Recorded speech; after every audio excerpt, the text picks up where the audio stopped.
Welcome back to The Explainer. So today we are stepping way out of our comfortable daily routines and heading deep into the wild. We are going to break down the raw, completely unfiltered psychology of 100 people stranded in a massive wilderness survival challenge. And look, this isn't just about building fires or, foraging for berries. We are looking at a living, breathing social experiment. We're going to see exactly what happens to human logic, teamwork, and decision-making when people are pushed to the absolute brink. Okay, let's dive into this. The catalyst for this entire crucible is a massive, life-changing reward. I'm talking $250,000 on the line. The rule's incredibly simple. The prize money gets split evenly among the members of whichever team has the most people remaining when help finally arrives. So it's a super powerful external motivator completely designed to keep people in the game long past their normal limits. Now, a full 100 participants began this journey. But as you'll see, an immense cash prize can really only insulate the mind for so long. Extreme wilderness conditions, starvation, and severe sleep deprivation quickly, and I mean quickly, begin to whittle those numbers down. It genuinely becomes less about who has the best camping skills and much more about who can endure the highest threshold of psychological pain. Which brings us to the central question of this explainer. It's the concept I really want us to focus on today. When placed in a truly extreme environment, what breaks first, the body or the mind? We often think of survival as this purely physical feat, right? But as the days drag on in this challenge, we witness a rapid shift.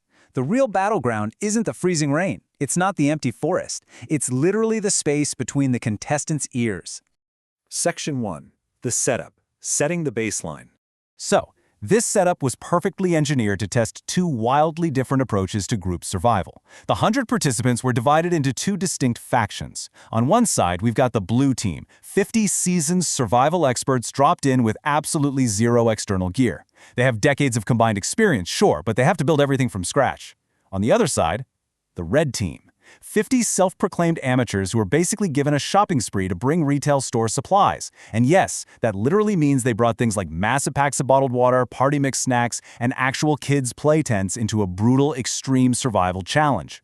Now, the irony here is just fascinating. The experts entered with overwhelming confidence in their skills, while the amateurs leaned heavily on their purchased comforts. But as we're about to see, expertise absolutely does not guarantee psychological stability. Section 2. The physical toll, the exhaustion equation. So the crucial point is how these elements actually compound. To understand the mental collapse, we really have to quantify the sheer physical pressure applied to both teams as the weather aggressively set in. No single factor here is responsible for breaking a contestant. It's an exhaustion equation. We're talking freezing ground temperatures, torrential rain, flooding that washed out entire fire pits and soaked shelters, throw in a severe caloric deficit as food vanished, and extreme sleep deprivation. These compounded stressors created this incredibly heavy psychological weight. So much so that very quickly, even the toughest, most seasoned experts on the blue team started firing their elimination flares just to tap out and go home. I want you to just listen to this quote straight from the ground. "I'm so exhausted and dehydrated and wondering why I'm here." Can you imagine that?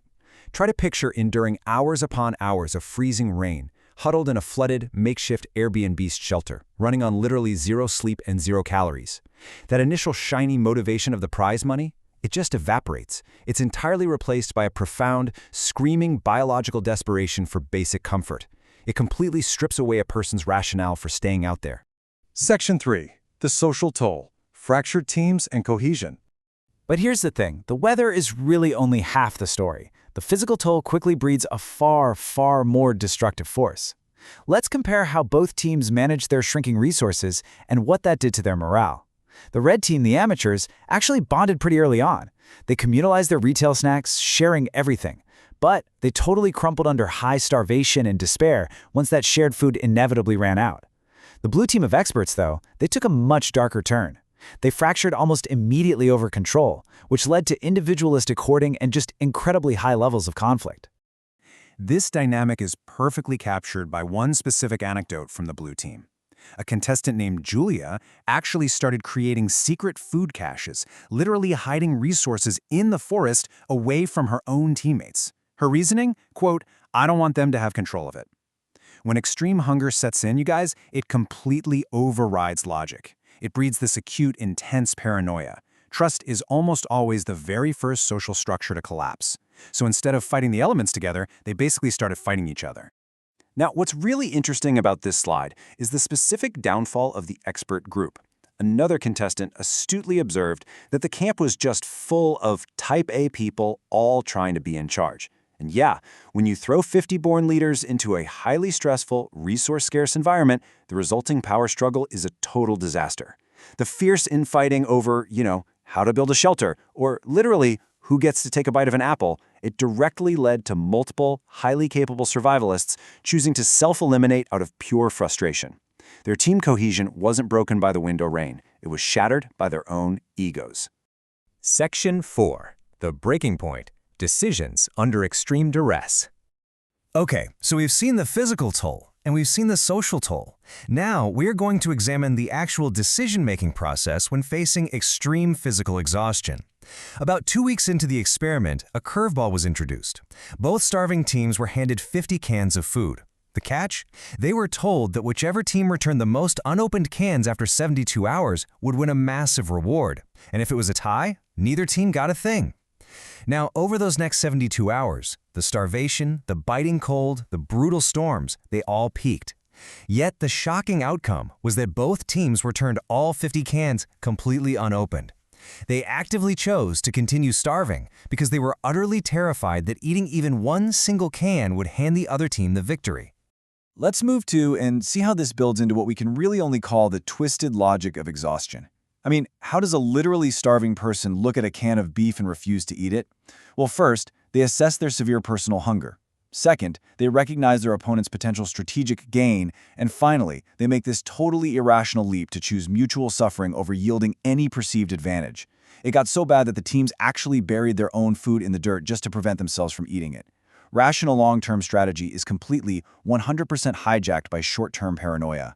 This specific behavior is rooted in a psychological concept known as zero-sum thinking.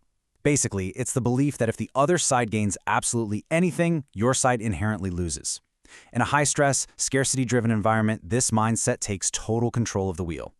Later in the challenge, the host offered supply boxes to both teams. We're talking absolute game changers like vital fishing gear and cast iron pans. But the twist? If your team took a box, the other team got nothing. Driven by pure fear and stubbornness, both teams rejected these life-saving tools outright. And this brilliantly illustrates the absolute tragedy of a broken mind. One of the final supply boxes offered contained this massive stash of Feastables peanut butter chocolate cups. You have contestants whose bodies are quite literally shutting down, right? People salivating at the mere thought of calories. Yet they collectively chose to reject the chocolate and let it be taken away simply to ensure the opposing team wouldn't get a single chance to benefit from it. It's the ultimate proof that in extreme survival situations, psychological warfare, both with your opponent and with yourself, completely overrides your basic biological needs. Which leaves us with this final, really profound thought to consider. Look, we can easily sit back and judge these contestants from the safety of our comfortable homes.